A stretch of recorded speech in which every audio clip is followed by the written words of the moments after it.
चाहे मैं कितनी ही बार असफल रहूं, पर मेरी मूर्तियां मैं नहीं फेंक सकता।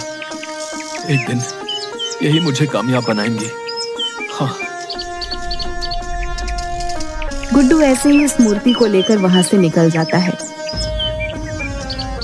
शाम हो चुकी थी। वो दूसरे शहर से यहाँ आया होता है, इसलिए फिलहाल उसके पास रहने का कोई ठिकाना नहीं होता।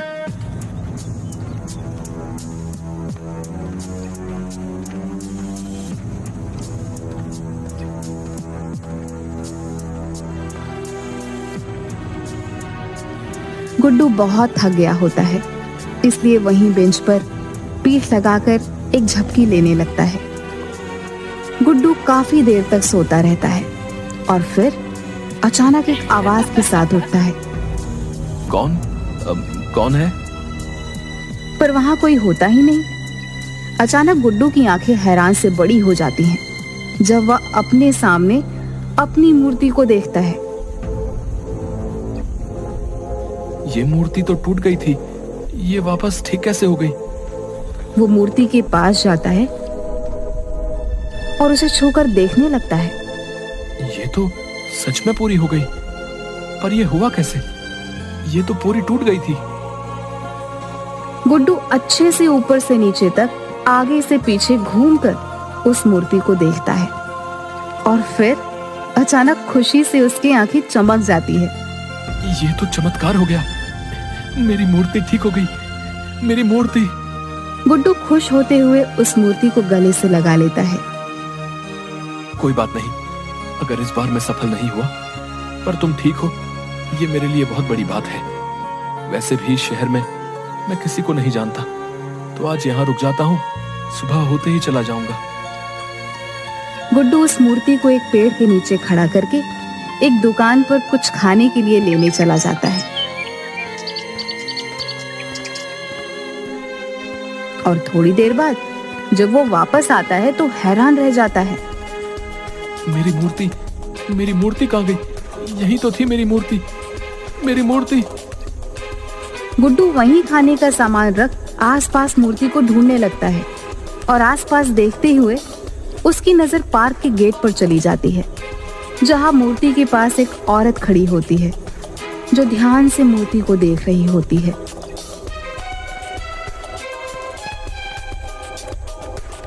कौन हो तुम और मेरी मूर्ति को कहां लेकर जा रही हो? ये आपकी मूर्ति है? हाँ, ये मेरी मूर्ति है और तुम इसे चुरा कर ले जा रही थी? नहीं नहीं, मैं तो यहाँ से गुजर रही थी और इस मूर्ति को यहाँ देखा तो बस रुक गई। मेरा नाम मधु है। झूठ ऐसा बोलो जो पकड़ा ना जाए। ये मूर्ति मैंने पेड़ के नीचे रखी थी। पर मैंने तो इसे यहीं देखा, ये यहीं पर थी। गुड्डू उसे घूरने लगता है। भला मूर्ति खुद तो चलकर आई नहीं है, कोई इसे यहाँ लाया ही होगा ना?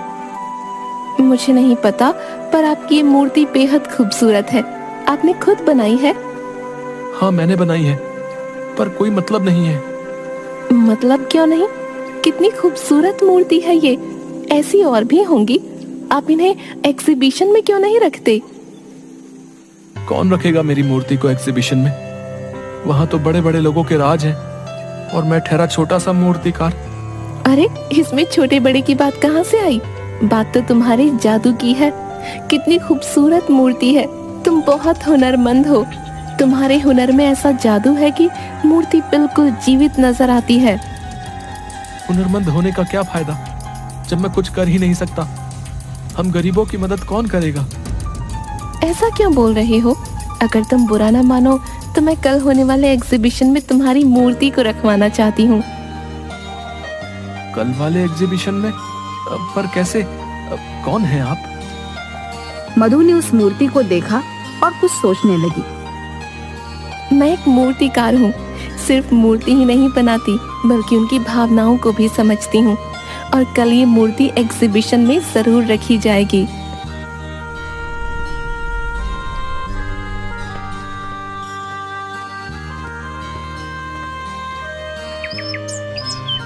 अगले दिन एग्जीबिशन में गुड्डू की मूर्ति भी रखवाई जाती है, पर किसी को गुड्डू का नाम नहीं पता होता, क्योंकि ये पहली बार हुआ था जब गुड्डू की कोई मूर्ति एग्जीबिशन में रखी गई है।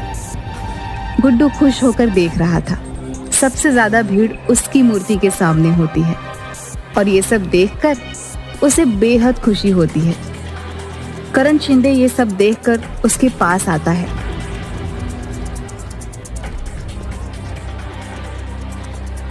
तुमसे कहा था ना, तुम एग्जीबिशन में मूर्ति नहीं रख सकते। फिर किसने रखवाई ये मूर्ति? आपने तो तोड़ ही दी थी और शायद आज मेरा यहाँ आना लिखा था। मेरी मूर्ति ठीक भी हो गई और मधु जी ने मेरी मूर्ति एग्जीबिशन में रखवा भी दी। मधु? ये कौन है? एक मूर्तिकार है, यहाँ एग्जीबिशन में है वो। शायद उनकी मूर्तियां भी हैं। यहाँ मधु नाम की कोई मूर्तिकारा नहीं है और ना ही उसकी कोई मूर्ति है। गुड्डू उसकी बात सुन हैरान रह जाता है। वो इधर उधर देखता है पर मधु उसे कहीं नहीं दिखती।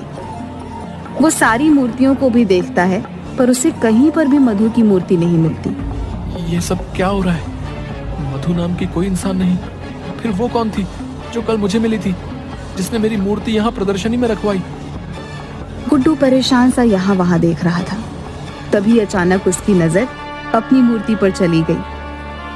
मूर्ति का मुस्कुराता हुआ चेहरा देख गुड्डू को याद आने लगा। अचानक उसकी टूटी हुई मूर्ति का जादुई तरीके से ठीक हो जाना, फिर मधु का उससे मिलना, मूर्ति का प्रदर्शनी में आना और अब मधु का गायब हो जाना। उसे याद आता है कि मूर्ति कल अपने आप पार्क के गेट के पास पहुंच गई थी। गुड्डू सारी कड़ियां जोड़ता है और उसे एहसास होता है कि उसकी मूर्ति तिलिस्मी हो गई थी। शायद ये उसकी मेहनत और लगन का नतीजा था। इसका मतलब ये सब मेरी मूर्ति ने किया है। ये तो चमत्कार है। गुड्डू खुश हो जाता है। इतनी में एक आदमी उसके पास आता है। सुनिए, मेरा नाम यश पाटिल है। मुझे आपकी मूर्ति बेहद पसंद आई है। माफ कीजिएगा, ये मूर्ति बेचने के लिए नहीं है। ओह, तो क्या आप मेरे लिए ऐसी ही कोई खूबसूरत मूर्ति बना देंगे? मेरी पत्नी को मूर्तियों का बहुत शौक है जी। मैं आपको मुंह मांगी कीमत देने को तैयार हूँ। प्लीज मना मत कीजिएगा। हाँ हाँ जरूर, मैं आपके लिए मूर्ति बना दूंगा। गुड्डू को वहाँ कई लोग उस मूर्ति की कीमत लगाने को बोलते हैं, पर गुड्डू नहीं बताता।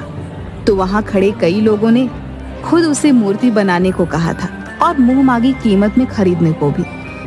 गुड्डू ने खुश होकर सबको हाँ बोल दिया था और प्रदर्शनी खत्म करके बाहर आता है। तो वहाँ दो आदमी पहले से ही उसका इंतजार कर रहे थे। सर, हमने आज प्रदर्शनी में आपकी मूर्ति देखी, पर आपने कहा वो बेचने के लिए नहीं है। अगले महीने एक स्कल्पचर एग्जीबिशन होने वाला है। क्या आप उसके लिए मूर्ति बना सकते हैं? सर प्लीज मना मत कीजिएगा। जी जरूर, मैं ये काम जरूर करूंगा।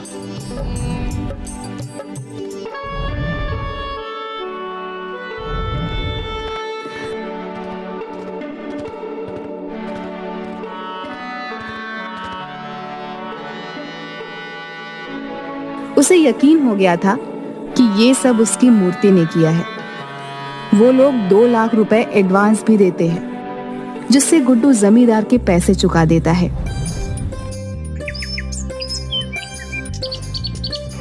गुड्डू की बनाई मूर्ति इस एग्जीबिशन